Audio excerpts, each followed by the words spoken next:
चलिए तो आज का क्लास स्टार्ट करते हैं। दुआ करते हैं, प्रार्थना करते हैं कि आप स्वस्थ होंगे, तंदुरुस्त होंगे, मस्त होंगे। और पिछले क्लास में हम लोगों ने पढ़ा डायरेक्ट से इनडायरेक्ट स्पीच में बदलने के लिए change of person, change of tense को सीखा है। उस पर आपने प्रैक्टिस की होगी। अगर आपने नहीं पढ़ा है तो पहले प्लेलिस्ट में चले जाएं इंग्लिश यात्रा चैनल पे, और उसके बाद पहले उसको पढ़ें, फिर आएँ और इंपेरेटिव सेंटेंस को चेंज करना सीखें। अभी जो हम लोग पढ़ रहे हैं वह है, अगर इन्वर्टेड कॉमा के अंदर इंपेरेटिव सेंटेंस हो तो उसे इनडायरेक्ट स्पीच में कैसे बदलते हैं। अब सेंटेंस भी तो आपको पहचानना पड़ेगा। बिना सेंटेंस पहचाने हुए इनडायरेक्ट स्पीच में आप नहीं चेंज कर सकते हैं कि अगर रिपोर्टेड स्पीच का रिपोर्टेड स्पीच का सेंटेंस अफर्मेटिव है कि नेगेटिव है कि इंटरोगेटिव है कि इंपेरेटिव है, क्या है। अगर ये पहचान नहीं कर पाएंगे तो फिर दिक्कत हो जाएगी। तो पहले पहचान ही सीख लेते हैं कि इंपेरेटिव सेंटेंस होता क्या है। ये जो सेंटेंस है ये इंपेरेटिव है। कैसे पहचाने इंपेरेटिव? तो आइए कुछ हिंट दे देते हैं कि इंपेरेटिव सेंटेंस होता क्या है। इसको कहते हैं आदेशात्मक वाक्य। और खास करके इंपेरेटिव सेंटेंस जो होता है वह order, advice, request, command, suggestion,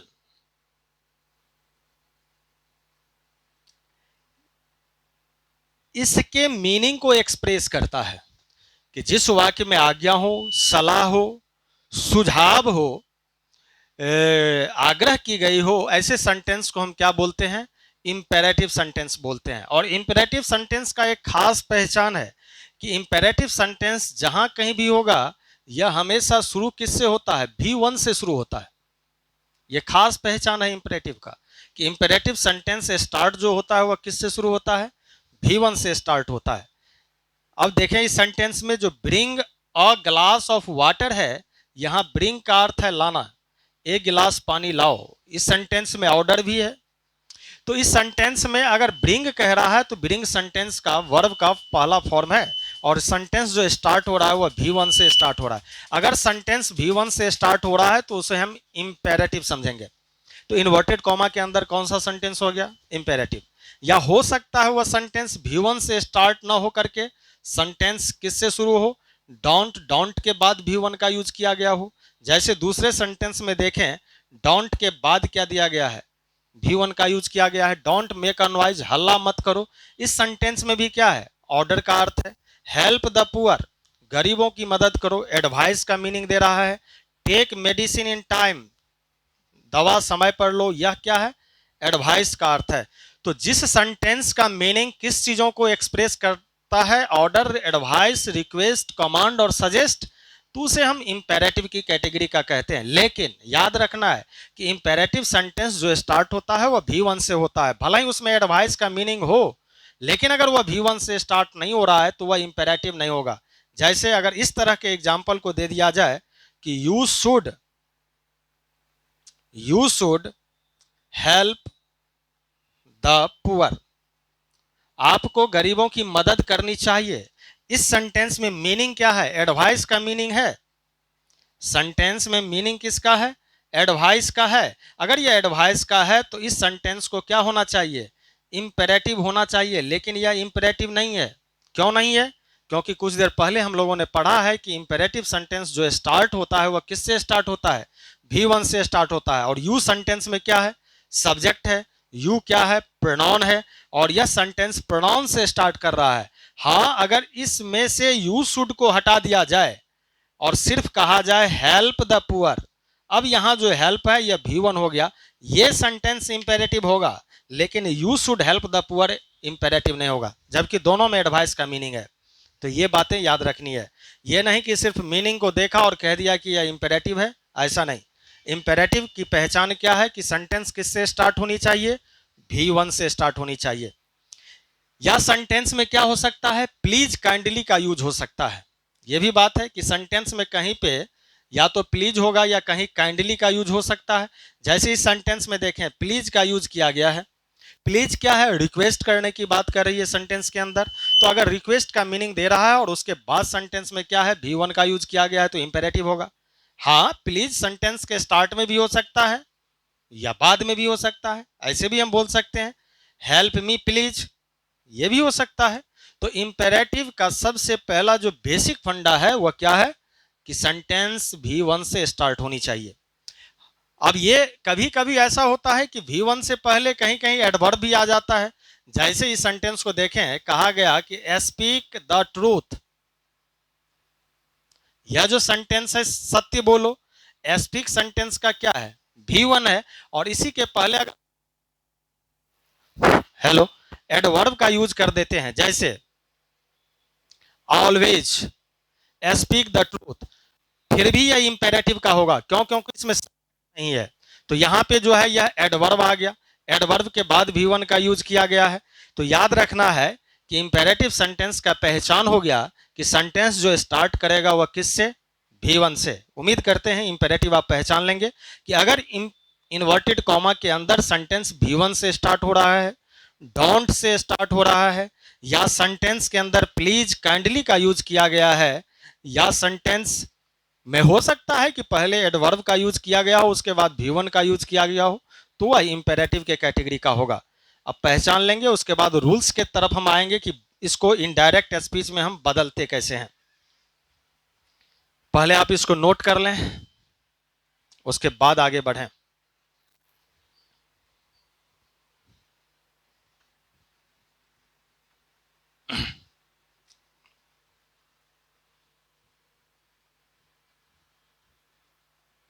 तो इंपेरेटिव सेंटेंस समझ में आ गया। अगर इन्वर्टेड कॉमा के अंदर इंपेरेटिव है तो अब हमें उसके लिए कुछ रूल्स याद रखना होगा जो रिपोर्टिंग वर्ब होता है। जैसे कि एग्जांपल के माध्यम से समझें, he said to me bring a glass of water. यह जो सेंटेंस है इंपेरेटिव का है।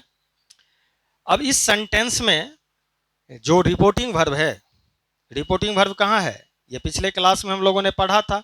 यह सेड क्या है, रिपोर्टिंग वर्ब है। ही सेंटेंस का क्या है, सब्जेक्ट है। मी सेंटेंस का क्या है, ऑब्जेक्ट है। और सेंटेंस के अंदर ये जो है यह V1 से स्टार्ट कर रहा है, तो यह सेंटेंस किस कैटेगरी का है, इंपेरेटिव का है, आदेशात्मक वाक्य हो गया। तो कह रहा है कि जब सेंटेंस इंपेरेटिव का हो तो रिपोर्टिंग वर्ब को जो हम बदलते हैं, रिपोर्टिंग वर्ब वह किस में बदल जाएगा, वह बदल जाएगा, मीनिंग देख रहे हैं क्या सब लिखा हुआ है, order, advice, request, command, suggest, warn, या अगर इसमें समझ में नहीं आता है तो टेल का भी हम यूज कर सकते हैं। रिपोर्टिंग वर्ब को इसी में हम बदल दें। किस किस में बदल सकते हैं, या तो ऑर्डर लिख सकते हैं, या रिक्वेस्ट लिख सकते हैं, या एडवाइस लिख सकते हैं, या सजेस्ट लिख सकते हैं, या कमांड लिख सकते हैं। और अगर समझ में कुछ ना आए तो टेल का भी प्रयोग कर सकते हैं। इन सब चीजों में हम इसको बदल लेंगे। या वार्न, चेतावनी देने के अर्थ में हम वार्न का यूज कर लेते हैं। तो पहला रूल यही हो गया कि रिपोर्टिंग वर्ब को किस में बदलना है, order, request, advice, suggest, command में। अब सेंटेंस का मीनिंग जो एक्सप्रेस होगा उसके अकॉर्डिंग कहा जाएगा। अब जैसे सेंटेंस देखें, bring a glass of water, एक गिलास पानी लाओ। सेंटेंस में क्या लग रहा है, क्या कर रहा है, रिक्वेस्ट कर रहा है क्या? अगर रिक्वेस्ट करता तो प्लीज का यूज किया रहता, लेकिन ऐसा तो है नहीं। क्या कह रहा है, हो सकता है ऑर्डर दे रहा होगा, नहीं ऑर्डर दे रहा तो कह रहा होगा। तो इस रिपोर्टिंग वर्ब को आप चाहें तो इसके जगह हम यूज कर दें क्या, ऑर्डर, या इसके जगह यूज कर दें क्या, टेल। लेकिन देखें रिपोर्टिंग वर्ब पास्ट में है तो ऑर्डर क्या है, प्रेजेंट है। प्रेजेंट का पास्ट हम क्या करेंगे बताएं? तो प्रेजेंट का जो पास्ट होगा इसमें ऑर्डर्ड करना होगा। समझ रहे हैं? या इस ऑर्डर्ड के जगह नहीं लिखना चाहते हैं तो आप टोल्ड का यूज कर सकते हैं, कोई दिक्कत नहीं है। तो ऑर्डर्ड या टोल्ड। बाकी जो इन्वर्टेड कॉमा के जगह है, अब इन्वर्टेड कॉमा, दूसरा पॉइंट आपको याद रखना है कि इन्वर्टेड कॉमा के जगह हम टू या नॉट टू का यूज करते हैं। इन दोनों में से किसी का भी प्रयोग कर सकते हैं। किसका? या तो टू का यूज करेंगे या नॉट टू का। लेकिन नॉट टू में एक कंडीशन है। क्या कंडीशन है? अगर सेंटेंस डोंट से स्टार्ट होगा, नेगेटिव होगा, तो जाकर के उस जगह हम नॉट का यूज करेंगे, नॉट टू का। यानी ये किसके बदले में आता है? तो डोंट के बदले में आता है। ये बात याद रखना है कि डोंट को हटाएं और उसके जगह किसका यूज कर दें? नॉट टू का। अन्यथा सेंटेंस में यहां पे टू का यूज करें। क्यों? क्योंकि डोंट से स्टार्ट नहीं हो रहा है, तो हम क्या रखें? यहां पे टू का यूज करेंगे। बाकी जो है यहां ब्रिंग भी वन है। आपने चेंज ऑफ टेंस पढ़ा होगा, चेंज ऑफ टेंस पढ़ा होगा। चेंज ऑफ टेंस में आपको यह पढ़ाया होगा कि भी वन भी टू में चेंज करता है। लेकिन याद रखें कि टू के साथ हमेशा भी वन ही होता है। अब यहां जो टू है, यह जो कंजंक्शन है, हाँ अलग अलग फॉर्म भी होता है, आईएनजी भी वाला होता है, लेकिन इंपेरेटिव होने के वजह से यहां पे डायरेक्ट ब्रिंग का ही यूज होगा। ये बात याद रखनी है। यहां पे हम ब्रॉट का यूज नहीं कर सकते हैं। दूसरी बात, इन्वर्टेड कॉमा के जगह यहां पे हम दैट कंजंक्शन क्यों नहीं ला सकते? ये टू और दैट क्या है? कनेक्ट करने वाला वर्ड है, कंजंक्शन है। इस पार्ट को इस पार्ट से जोड़ने का काम कर रहा है। तो यहां हम दैट का यूज क्यों नहीं कर सकते? तो दैट का यूज इसलिए नहीं कर सकते क्योंकि सेंटेंस इंपेरेटिव है, उसके आगे यूज जो हो रहा है भी वन हो रहा है, और दैट के साथ तो भी वन होगा नहीं। इसलिए इस कंजंक्शन का यूज नहीं होगा। इस कंजंक्शन, इसको कनेक्ट करने के लिए टू का यूज हो जाता है इंपेरेटिव में। ये बातें याद रखनी है। और बाकी जो आपने बनाना सीखा था उसी तरह से बना दें तो क्या बनेगा? ही, ऑर्डर्ड या टोल्ड, यहां जो ऑब्जेक्ट है मी ले लिया, टू ब्रिंग, बाकी जो बचा ऑब्जेक्ट इसका अ ग्लास ऑफ वाटर, वही लिख देंगे। इसी तरह से हम चेंज करेंगे। तो बिल्कुल आसान है चेंज करना, कोई भारी नहीं है। अब नॉट टू वाले पर एग्जांपल हम देख लेते हैं। तो बस क्या याद रखना है आपको कि जो मीनिंग होगा इंपेरेटिव सेंटेंस का, उस मीनिंग के आधार पर हम रिपोर्टिंग वर्ब को चेंज करेंगे। अब अगर यहां मीनिंग एडवाइस का हो और आप यहां पे लिख दें ऑर्डर, तो ये तो गलत हो जाएगा। अगर यहां हेल्प द पुअर का यूज किया गया हो और यहां पे आप ऑर्डर्ड का यूज कर रहे हैं तो ये गलत हो जाएगा। यहां यूज किया गया हो डोंट मेक अ नॉइज और यहां पे आप एडवाइस दे रहे हो कि हल्ला मत करो, हल्ला मत करो, तो ये तो ऑर्डर होगा। तो ये बातें याद रखनी होगी कि आप पहले इसका अर्थ समझें, मीनिंग, और उस मीनिंग के अकॉर्डिंग रिपोर्टिंग वर्ब को यहां पे आप चेंज करना सीखे, तब जाकर के बनेगा। चलिए पहले इसको नोट करें। चलें अब आगे क्वेश्चंस देखें और उसको बनाना सीखें।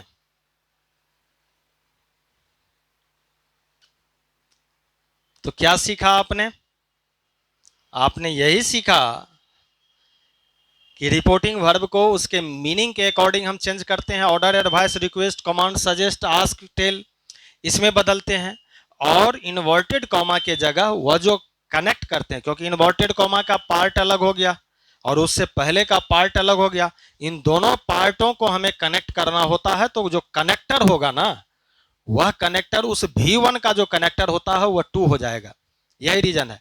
और बाकी जो हमने इससे पहले जनरल रूल में सीखा था, वह कनेक्ट करने वाला वर्ड कौन सा था? दैट था। तो ये याद है, ये इन्वर्टेड कॉमा चेंज होता है, ये नहीं होता है, बल्कि इन्वर्टेड कॉमा चेंज होने का मतलब क्या हुआ कि दोनों पार्ट को एक करने वाला जो कनेक्ट है वह टू है, और टू है। नॉट क्यों आया? तो वह डोंट को हट करके नॉट आ जाता है। चलिए इस पे भी एक एग्जांपल देख लेते हैं।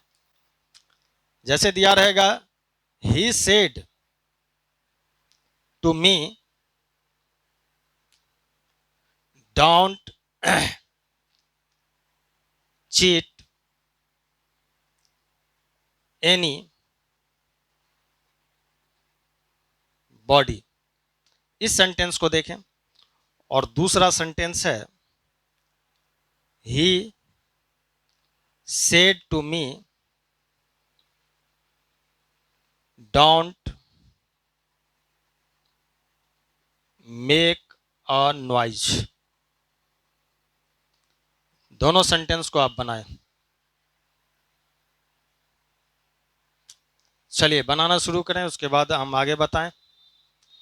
इसको थोड़ा ऊपर लिख दें क्योंकि बनाने वक्त में यह नीचे चले आएगा। इसको थोड़ा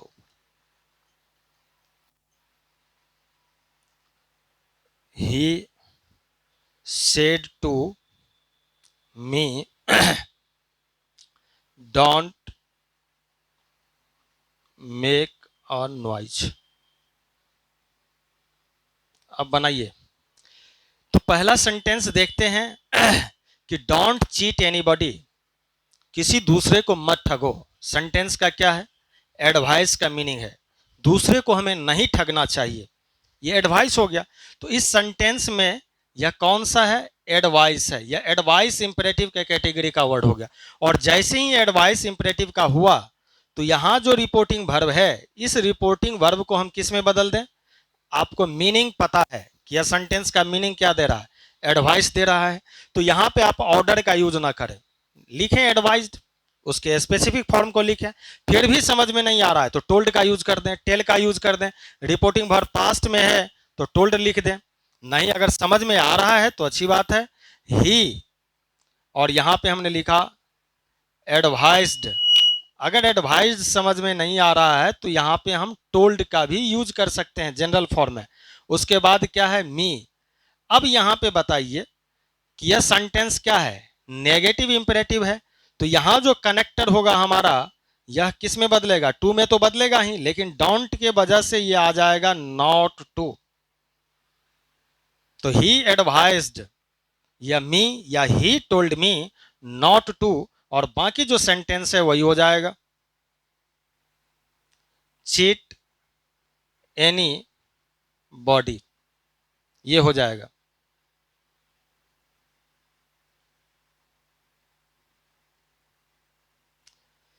दूसरा सेंटेंस आप बनाएं, he said to me don't make a noise. Don't make a noise का मतलब क्या? हल्ला मत करो। इसका मतलब सलाह नहीं दे सकता है, हल्ला मत करो।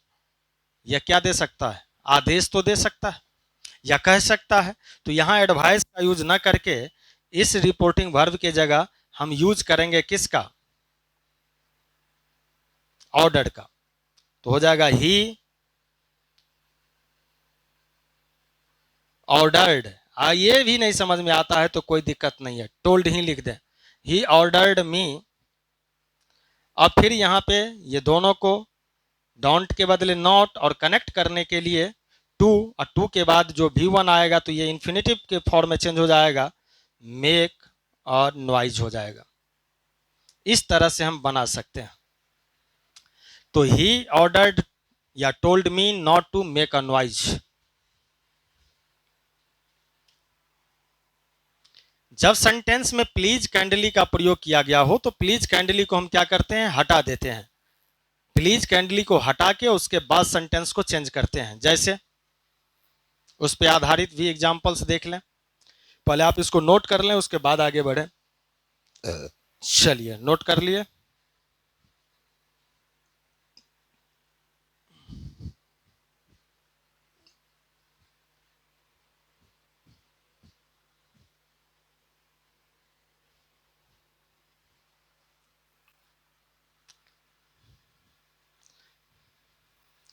प्लीज हेल्प मी, जैसे सेंटेंस आ गया ये, ही सेड,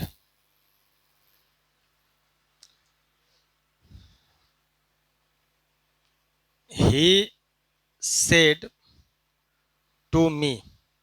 अब इसको चेंज करना है तो प्लीज और काइंडली का अगर यूज किया गया हो तो उसे रिमूव कर देते हैं, बाकी सेंटेंस जो मेरे पास है उसके आधार पर। तो प्लीज सेंटेंस में क्या दिखाएगा? प्लीज ये दिखाएगा कि रिक्वेस्ट कर रहा है, क्योंकि प्लीज का या काइंडली का मतलब क्या? रिक्वेस्टेड का अर्थ होता है। तो जब हम यहाँ रिपोर्टिंग हेलो रिपोर्टिंग वर्ब को चेंज करेंगे तो इसका मतलब हुआ कि रिक्वेस्ट का यूज करेंगे। तो हो जाएगा ही रिक्वेस्ट, लेकिन देख रहे हैं कि रिपोर्टिंग वर्ब किस में है? पास्ट में है, तो इसको भी पास्ट रखना होगा, रिक्वेस्टेड हो जाएगा। उसके बाद मी का यूज करेंगे। इनडायरेक्ट स्पीच में टू का यूज नहीं करते हैं रिपोर्टिंग वर्ब डायरेक्ट स्पीच में ही टू लेता है, ये हम लोग पीछे भी पढ़े हुए हैं, बस एक दो रिपोर्टिंग वर्ब को छोड़ करके। प्लीज सेंटेंस से क्या हो गया, रिमूव हो गया। अब इसके बाद जो इन्वर्टेड कॉमा है, यहाँ पे हम टू लिखे, इसको कनेक्ट कर दिया। हेल्प V1 है तो हेल्प का यूज किया, और मी फर्स्ट पर्सन है, ऑब्जेक्टिव केस में है, तो फर्स्ट पर्सन के जगह क्या आता है, सब्जेक्ट आता है, और सेंटेंस का सब्जेक्ट जो है वह क्या है, ही है। तो इस ही को उठा करके हम यहां लाएंगे, फिर केस चेंज करेंगे तो यहां पे हिम हो जाएगा ऑब्जेक्टिव केस में, और पर्सन और केस तो हम लोगों ने सीखा है, तो बनेगा he requested me to help him. इस तरह से हम इसको चेंज करेंगे, और यह बिल्कुल आसान है, बनाना आसान कोई भारी थोड़े है। चलिए समझ में आ गया। तो प्लीज, और कहीं भी हो सकता है, या तो यहां हो सकता है या सेंटेंस के लास्ट में, तो प्लीज काइंडली को हटाना होगा और उसके बाद चेंज करना होगा। एक चीज और इसमें आपको याद रखना होगा कि इससे पहले हम लोगों ने पढ़ा था, जैसे he said I am going, इस सेंटेंस में अगर बात करें तो रिपोर्टिंग वर्ब में ऑब्जेक्ट की आवश्यकता भी नहीं है, तो यहां पे हम टोल्ड में चेंज नहीं करेंगे, सेड ही रखेंगे, और इन्वर्टेड कॉमा को यहां दैट में चेंज करके ही वाज गोइंग का यूज करेंगे। यह हम लोगों ने पिछले क्लास में पढ़ा हुआ था, इसलिए ज्यादा इसमें बताने की आवश्यकता नहीं, आप खुद समझ में जाएंगे। दूसरी बात, जैसे अगर ही सेड लिखा हो, इन्वर्टेड कॉमा में दिया हो यू आर गोइंग, इसको अगर हमें चेंज करना है तो यू क्या है, सेकंड पर्सन है, और सेकंड पर्सन यहां नॉमिनेटिव केस में है, सेकंड पर्सन ऑब्जेक्ट के आधार पर चेंज करता है, और यहां जो रिपोर्टिंग वर्ब है उसके साथ कोई ऑब्जेक्ट है नहीं, तो ऐसे कंडीशन में अपने साथ हमें कोई ना कोई ऑब्जेक्ट रखना होता है। तो एक ऑब्जेक्ट हम जो कोई भी रखेंगे यहां पे रखेंगे टू मी, जैसे हमने रखा। अब इस टू मी के आधार पर चेंज होगा, तो यहां पे हो जाएगा ही टोल्ड मी, और यहां पे जो है ये सेकंड पर्सन, यहां जो हमने मी रखा हुआ है, तो ये मी के आधार पर बदलेगा, तो क्या बनेगा, आई में चेंज हो जाएगा। इन्वर्टेड कॉमा को दैट में चेंज करेंगे, तो क्या बना, ही told me that I was going. यहां ऑब्जेक्ट की आवश्यकता पड़ गई, इसलिए रखना पड़ा, यहां ऑब्जेक्ट की आवश्यकता नहीं थी, इसलिए हमने नहीं रखा। तो जहां ऑब्जेक्ट की आवश्यकता होती है वहां रिपोर्टिंग वर्ब के साथ ऑब्जेक्ट देना होता है, लेकिन जहां ऑब्जेक्ट की आवश्यकता नहीं होती है वहां ऑब्जेक्ट हम नहीं देते हैं। लेकिन जब सेंटेंस इंपेरेटिव का हो तो ऑब्जेक्ट देना ही पड़ेगा, उसमें भला ही आवश्यकता हो या न हो, उससे कोई फर्क नहीं पड़ता है। जैसे अगर ऐसा सेंटेंस हो, he said open the door, अब इस सेंटेंस को आप देखें, अब कहेंगे कि इसमें तो कहीं सेकंड पर्सन है नहीं, ऑब्जेक्ट की जरूरत नहीं है, तो क्या इस सेंटेंस को ऐसे बना दें, he ordered to open the door,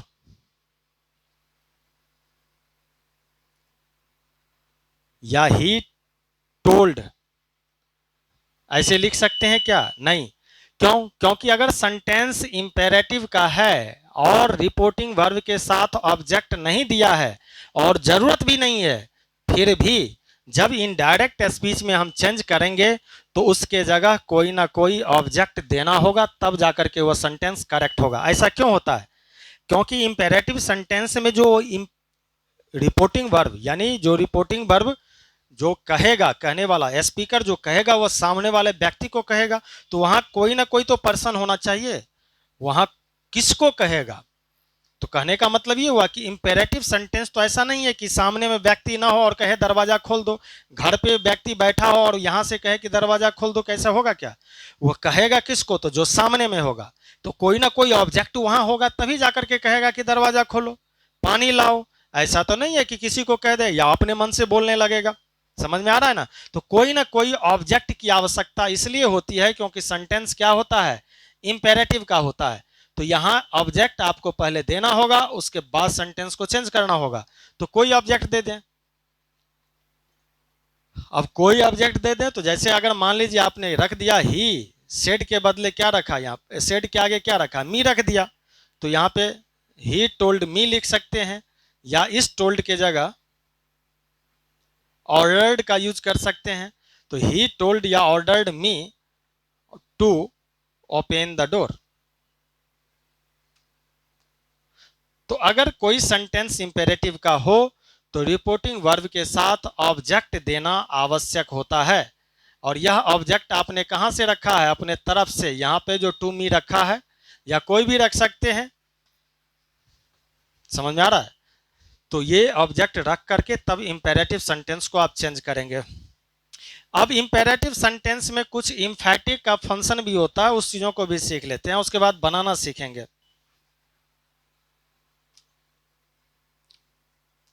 कहता है इंपेरेटिव सेंटेंस को इम्फैटिक जब बनाया जाता है, हम लोगों ने पढ़ा होगा,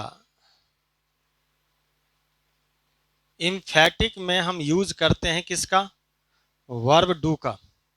और वर्ब डू का मतलब क्या कि डू, डज और डिड। तो अगर किसी V1 से पहले हमने डू का यूज कर दिया है, अगर किसी V1 से पहले हमने डू का यूज कर दिया है, तो यह क्या किया? इंपेरेटिव सेंटेंस को इम्फैटिक में बदल दिया। यह इंपेरेटिव क्या कहलाएगा? इम्फैटिक इंपेरेटिव हो जाएगा।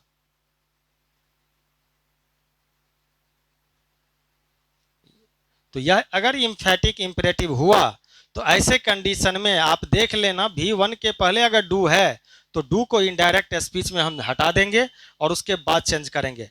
लेकिन डू अगर खुद V1 है, समझ में आ रहा है, तब डू का लोप नहीं करना है। यानी डू सेंटेंस में V1 से पहले हो तो इनडायरेक्ट स्पीच में वो हटेगा। जैसे देखें कि डू कम टुमारो।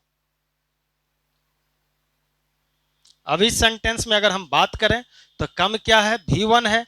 डू भी क्या है? V1 है। इस कम को यह क्या कर रहा है? इम्फैटिक कर रहा है। ऐसे कंडीशन में जब इनडायरेक्ट स्पीच में होगा तो डू क्या होगा? हट जाएगा, तब सिर्फ V1 से स्टार्ट होगा। और अगर डू V1 के रूप में, V1 से पहले ना आकर के खुद V1 के रूप में आ जाए, जैसे डू दिस एट वंस, इस सेंटेंस में अगर हम बात करें तो डू दिस क्या है? V1 थोड़े है। डू खुद यहां पे क्या है? V1 का प्रयोग हुआ है। तो ऐसे कंडीशन में इनडायरेक्ट स्पीच में डू नहीं हटता है, तो रहता ही है। अब इन दोनों पर एग्जाम्पल को आप समझें और बनाएं। यानी अगर V1 से पहले डू है तो डू को इनडायरेक्ट स्पीच में हटाएंगे, अगर खुद डू V1 है तो नहीं हटाना है। चलिए एग्जाम्पल्स पे देख लेते हैं।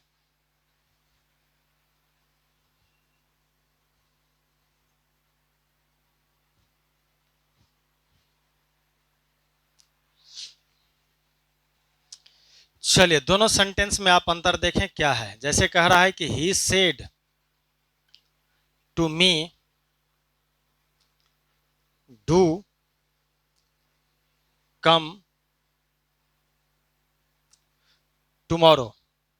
इस सेंटेंस को देखें और दूसरा देखें, ही सेड टू मी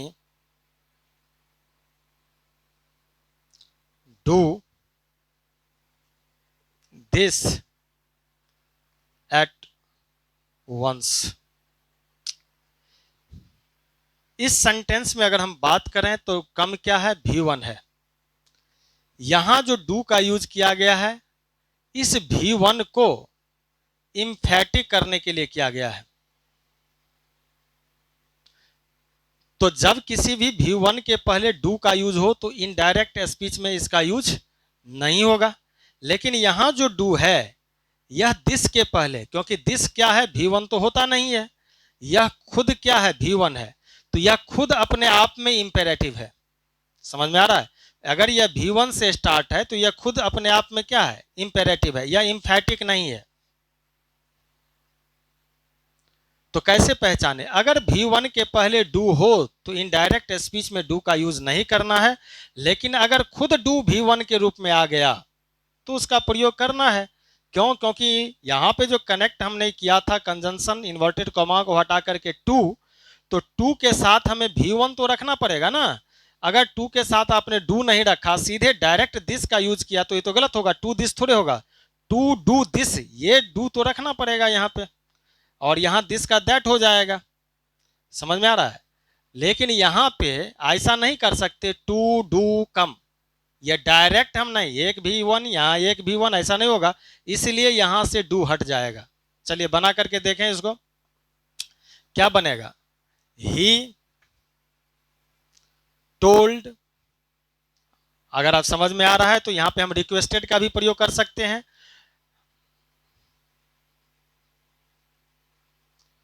मी, उसके बाद हम रखेंगे यहां पे क्या, टू का प्रयोग। डू तो हमने हटा दिया, क्यों, क्योंकि डायरेक्ट हमें V1 रखना है, तो यही V1 उठा करके रखेंगे कम, और टुमारो का होता है द नेक्स्ट डे, तो ये हो जाएगा। तो टुमारो का क्या लिख देंगे, द नेक्स्ट डे। चलिए नोट कीजिए,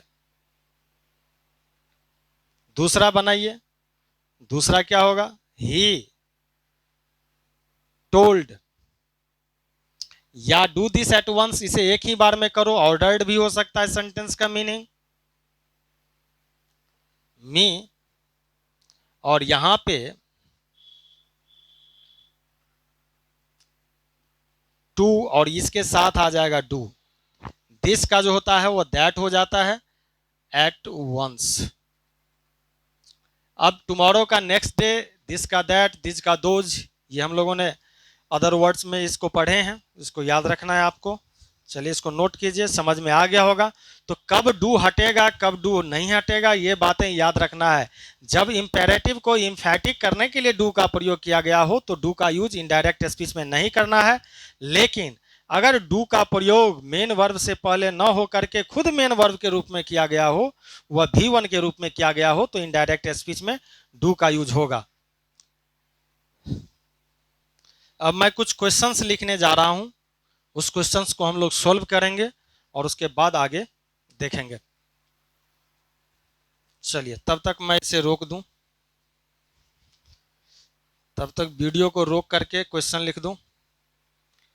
चलिए क्वेश्चंस लिखा हुआ है, 10-15 क्वेश्चंस हम लोग कर लेंगे, बारी बारी से सभी क्वेश्चंस को सॉल्व करना देखते हैं।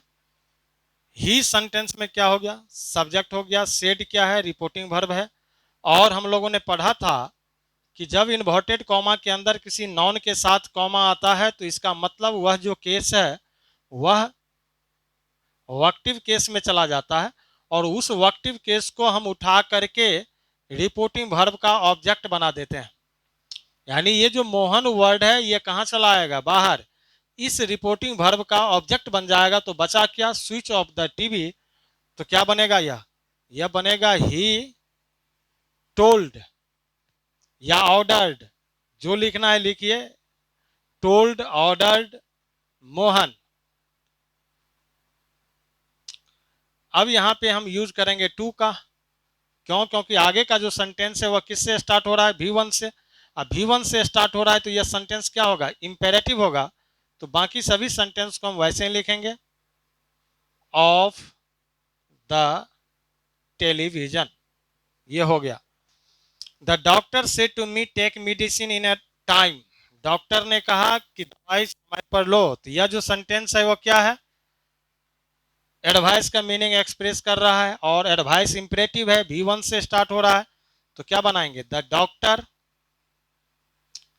सेड को किस में चेंज कर दें, टोल्ड में चेंज कर दें, एडवाइस में चेंज कर दें। मी यहां पे यूज करेंगे to.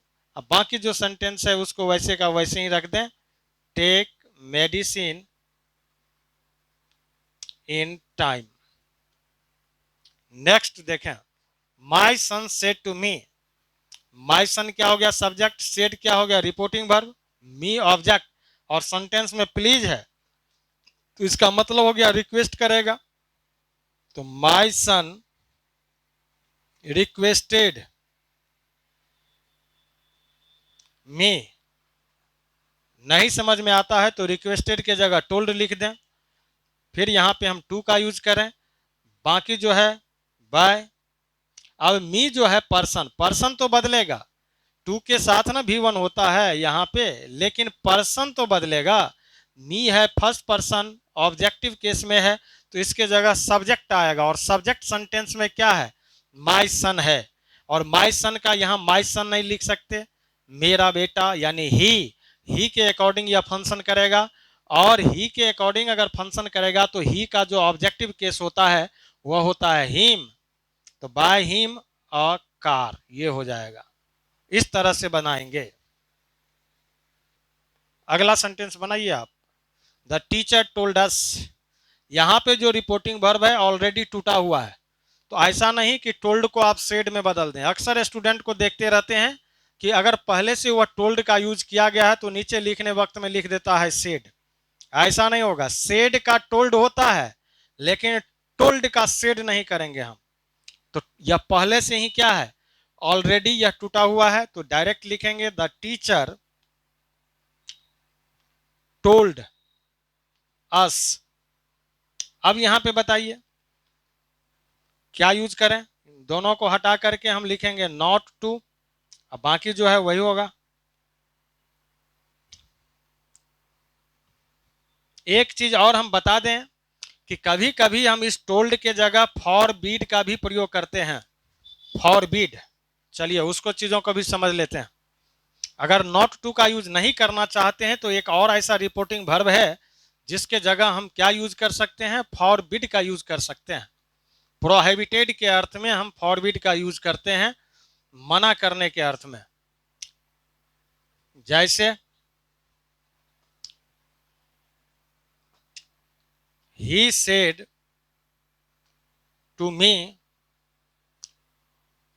don't make a noise।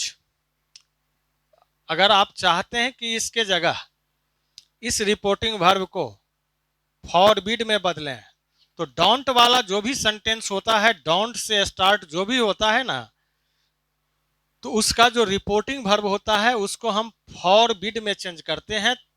तो फॉरबिड में जब बदलते हैं तो याद रखना है कि इन्वर्टेड कॉमा के जगह हम नॉट का प्रयोग नहीं करते हैं, तब डायरेक्ट हम इस इन्वर्टेड कॉमा के जगह टू का यूज करते हैं जब हम फॉरबिड का यूज करते हैं तब।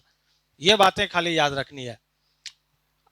जैसे इस सेंटेंस को दोनों तरीका से आप बनाएं, जो पहले हम लोगों ने पढ़ा था उस तरीका पर और फॉरबिड के तरीका पर भी बना करके देखते हैं। तो पहला तरीका जो होगा इसका वह यह होगा कि ही ऑर्डर्ड या टोल्ड मी नॉट टू